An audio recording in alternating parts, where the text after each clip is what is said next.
मुफ्ती से जब चाचा थे الشيخ هذا عندما الشيخ ذي ولا الشيخ كبريت المداد على هذا خلاف حتى صلاة صلاة يريد صلاة تصوير وزن ويقول الله هذا الله ما هو لا يصور تصور هذا كلام وجمال الدين وذوي خبر الإيمان صوت تصوير وزن فيه كم أحاديث مشهورة قرآن وحديث في تصوير ملد وتكوين يقين نشأ على تكوين تصوير بنانا القيامات بلد تكون غير عذاب فأعجل وكيه صوت تصوير وزن كارب موبايل باندوي وكاميرا باندوي خاف النور جوړي د لرګینه جوړي چې تصویر د جاندار جوړي د قیامت پر د کوي عذاب او باندې ملاوي اوس موبایل په آسان دی ورو سره د وسات په سات په موبایل یو تمام یا د تصویر باندې نه سپي په موبایل څه په شي دی د ضرورت شي دی هذه خارجات مجبوري كي ندرس سري سرطان ويجي إلى خارج سرطان جكلا خارج جابك وركين جابك وركين مسكال وتدرب موبايل بس خشوا ولا بدي خارج لكن لازم يوم بقعد تاجي لكن أقدر إنه يريك إذا تجينا موبايل وزق كل شيء كل هذا ولا بيعمل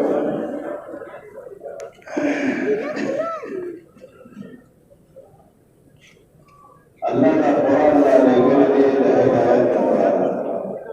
قال لي القرآن شريف تشريف على أحاديث كشفنا على أحاديث آخر حديث مبارك تشريف وزعات السلام ويضع الله طرفنا الله ذكر تقوي والكيد فالقرآن كل شيء وحديث قرآن واسع عظيم الشان كتاب دي جتم ذكير مستيشي أو صنع خلق من خطة والجوسرة دي قرآن شريف تلقوت كيني قرآن والجوسرة قرآن شريف تلقوت كيني كده قرآن شريف لا ظاهر ألفاظ مستيشي نعم والجوسرة قوت كينا كده دي ترجمة أو تفسير بياني لكم تقوت كينا أولا مثلا بيغمر الإسلام أحاديث مبارك جبل يوزيش توجه سلام والكيد على الفقهاء والمجتهدين المسلمين للتوفيق والكيد إذا قرأ القرآن فاستمعوا له يقال القرآن يوزيش الناس والكيد وأنصتوا أو ارتجب شيء لعلكم ترحمون شاهد كما تصرفون لعل أو شاهد لا شاهد شاهانا الناس کے لعلنا لطرفنا يمجبوط بعدها يبقى نتوكيها أو خام خامة الحكيم القرآن دا حديث دا لفقهاء مجتهدين وقبلتا وكيها الله بدل والدين رحم كي فقهاء المجتهدين سلوذي إمام أبو حنيفة رحمة الله عليه أول نمبر مشرق إمام الدنيا أدوات كورا مسلمانان إمام أبو حنيفة رحمة الله عليه مقلدين غير إمام شافعي رحمة الله عليه بيزيش كورا مسلمانان لدى مقلدين غير إمام مالك رحمة الله عليه شد المسلمان تدم التقليدين وصلوا الإمام أحمد بن حنبل رحمة الله عليه في ذكر تدم التقليدين فدائما عرب أو دين شكر المسلمان دې څلور امامانو پسې تقریر یې کړی دی په شریکه دې ته وایي اهل سنت والجماعت. دا شمېر پخواني دی، اوس په 2007 کې نوې مطلب شماري شوې ده. د مسلمانانو شمېر د دوچن نه لږ زیات شوی دی. مخکې یو ارب 13 کروڑه مسلمانانو، اوس 2.4 مسلمانان په دنیا کې دي. دا د څلور مذهبونو خاوندان دي، د اهل سنت والجماعت. دې وخت ټوله دنیا کې شپږ اربع انسانان دي، په دې شپږ اربع کې 2.4 کروڑه مسلمانان دي. 13 کروڑه پکې غیر مسلم دي. تقریبا نیمه دنیا مسلمانان دي، تقریبا نیمه دنیا. دا ټول مسلمانان په دې کې دا پخوانه 1 نمبر با ادب مسلمانان دي. ټول دنیا مسلمانانو کې پښتانه 1 نمبر با ادب مسلمانان دي. په حرم شریف کې حج عمرې ته ډېر خلک راځي. جناب شاه الله الدوله سره وګورئ چې دا نور مسلمانانو دې کې عادت ټوله د پښتنو ته څومره دی. د قرآن شریف تلاوت چې کوي او د جمع ټیم چې اقامت وشي، قرآن شریف په ځمکه کښېږدي او دې نیت وکړي. او پښتون دا کار نه کوي. یو پښتون په درېیم جت کې به تلاوت یې کوي او دې کې اقامت شروع شو، ګیر چاپېره یې کتل چې خدای دا قرآن شریف کوم ځای کې کېږدي. هېڅ شی نو په باندې اوچت کېښودی او چې کله لمانځنه فارغ شو، یو پښتون بوډا بابا راغی او دې نوجوان ته یې ښې خبرې وکړې. دا قرآن شریف دې دلته ولیکې. دې بابا خپل سرور اخر کې ورته دا ټول خلک یې په ځمکه زما په باندې کېښودی. دا ټول به په ځمکه وخوځي نو دې ته پښتون یې ته به داسې کار نه کوې. یعنې پښتون په دنیا کې 1 نمبر با ادب مسلمان. دا ادب هغه دی ځکه چې پښتون د عالمانو سره تعلق ساتي، د عالمانو خبره باندې یقین کوي او عمل کوي. په دې د ګناه کار نه کوي، نو ځکه دی با ادب 1 نمبر مسلمان دی. هغه شیطان چې آدم علیه السلام ته سجده نه وه کړې،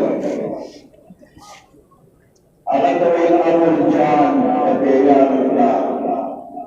او دغه غټ شیطان چې دغه مختلفو علاقو ته په دوره ځي او بیا د هغې علاقې بچي ځان ته راجمع کوي او د هغوی نه کارګزاري اورئ. وایي که تاسو درسره ګاونډ وي چې نوې چله توفیق وکړئ. نو د پښتنو علاقې ته غټ شیطان په دوره راغلی. دا واړه شیطانان ټول ورته راجمع شو. نو غټ شیطان تپوس کوي چې بچو څه تکلیف شته، څه رکاوټ شته، څه نوې جنت وښیمه. دا واړه شیطانان دې غټ شیطان ته وایي وی بابا موږ دا پښتون دوزخ ته بوځو، دا پښتون راسره دوزخ ته نه ځي. یعنې په ده د ګناه کار کوو نو دې د ګناه کار نه کوي. په ډېره خوارۍ په یو پښتون باندې د ګناه کار وکړو، په هغه یو قسم لړزان او غیبت راشي، په منډه جومات ته لاړ شي. مولوي صاحب راغی د ګناه کار رانه وشو، اوس به توبه څنګه وباسم او کفاره به یې شي او رجوع نسم او خیراتو جواب خطا دی. نو مولوي صاحب ورته یې حوصله وکړه، بیا حوصله کېږه مه،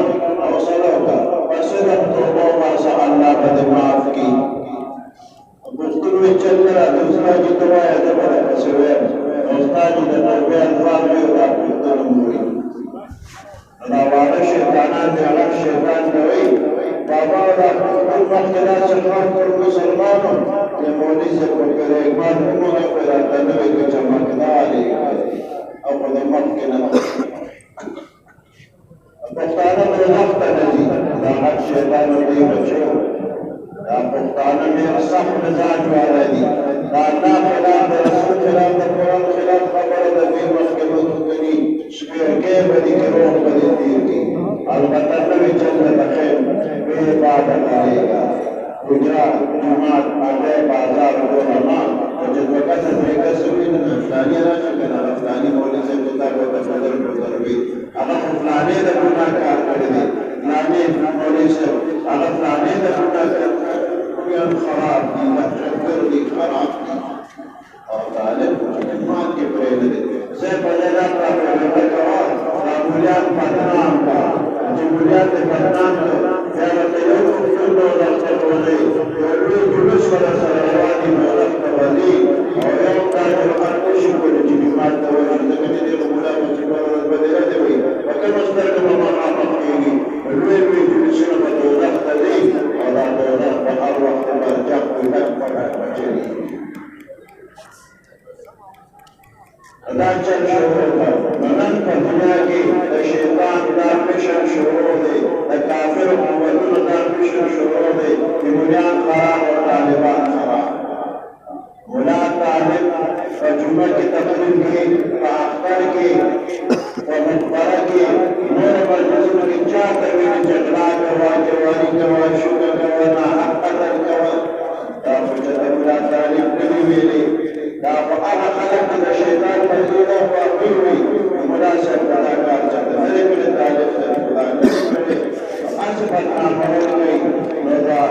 کافر قوتونه دې مشن کې روان دي د بدنامولو کوشش کوي دا هر شیطان او شیطانانو ترمنځ دا کار مجاري بیانېدل الله ورته غوږ کېښود هغه اشعارو کې ویلي بأفغانیوں کے غیرت دینی کا ہی علاج اللہ کو کی کوئے دمن سے نکال دو یہ فاق کر چنون سے ڈرتے نہیں کبھی روح محمد ان کے بدن سے نکال دو افغانیوں کے غیرت دینی کا ہی علاج افغانوں کا دینی غیرت علاج ڈالے اللہ کو کی کوئے دمن سے نکال دو دامنا نبی دمن میرے پاس ہو بتانے کا مولا سے سجد کرے پښتنو په رنګ کې د الله او رسول عشق او محبت اچولې دي اوس په ولاسه اعلان کې جلاله بحال کوي دا پښتون پوهیږي چې د مولا د مال نه پخې مورچه کې په ځخمي پروت نه دارو ولا سینه خوراک څخه راځي او بیا سره دې کوي دا پښتون د ولاسه په اواز باندې لکه کوي دا پښتون د مرګ نه یریږي نه مرګي له په دې لاره باندې ورځي سر په طریقې د اجل میدان له زما مرګي خلاص ده زما او پښتون په لمر ته یریږي نه دفاع کر جماعت سے ڈرتے نہیں کبھی روح محمد کے بدن سے نکال دو دې پښتنو په دې رنګ کې د عالمانو طالبانو د الله او رسول عشق او محبت اجر دي قوم خپل بچي راغلي ادارې علوم ته دا د وخت دا بچي په هیڅ پوهې نه وي او د دارالعلوم استادان د دوی تربیت او پرورش کوي د 70 کاله کې دا ګروپونه جوړ کړي دا استاد څنګه ویلي دا ټول د چا د زړه ګروپونه دي د چا بچي دي او نن هغه دا خوشاله دي د بچو تربیت شوی دی د ستار باندې ورته کېږي دا د هغوی د زړه خوشالي ده او دا د دې استادانو مهنت او مشقت دی استادان مهنت مشقت کوي او د طالبانو ته دا سبقونه کوي دا طالبان د روز بهر علاقه او د دې قوم تربیت کوي د دوی که چاته یوه مسله ولا د سل رکعات نفل نزیات وه د هغه چا وشو چې ته یې زده کړه وکړه ته به الله د دې نه ډېر ثواب ورکوي یو آیات که چا زده کړه یو آیات یا یو مسله زده کړه ده د سل رکعات نفل نزیات ثواب د زده کوونکي او د استاد مرتبه د شاګرد د ټولو ځای یو څو مسلې په پام د علم ورکوي چې دا څوک زده کوي نو د سل رکعات نفل نزیات ثواب او د دې د فضلا طالبان او استادان دوی همیشه د قوم د دیني خدمت کوي دا ثوابونه د استادانو او د طالبانو ګټي او په دې ثواب د عوام شریک دي ځکه د دې طالبانو او د دې استادانو نور د دنیا ضروريات دي او هغه ضروريات کې د عوام کومه چنده ورکوي د چندې په شکل کې دوی تعاون او امداد کوي او هغې سره د طالبانو د استادانو دیني خدمات هم کېږي او ثوابونه د یو شان د ټولو شریک دي الله پاک د ستاسو د ټولو اخلاص قبول کړي عوام راغلي دي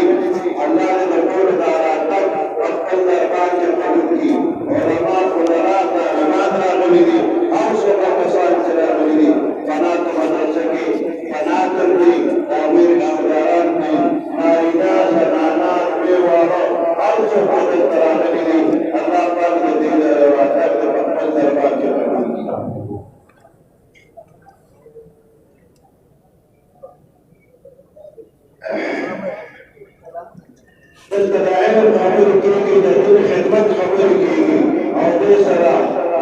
احادیثو په رڼا کې په دې باندې رحمت راولېږي نو دا رحمت چې دی دا داسې نه ده چې په یو کور او په یو کوټه باندې بلکې ګیر چاپېره ټولې علاقې باندې دا رحمت وي او که اصل څوک راغلی دی نو هر کس ښکلی سوداګرۍ نه راغلی نو هغه هم په دې کې شامل دی د الله دا رحمت دې ټولو ته ورځي لا یشنا بهم جلیسهم الله پاک دې ټولو ته ډېر خیر او برکت ورکړي او دارالعلوم اسلامیه جامصدا څنګه چې په ترقۍ دی نو د دې نه دې نور الله ترقي ورکړي د دې ځای چې څومره ملګري استادان شاګردان عوام الله دې ورته په دې آخرت کې ډېر خیر او برکت ورکړي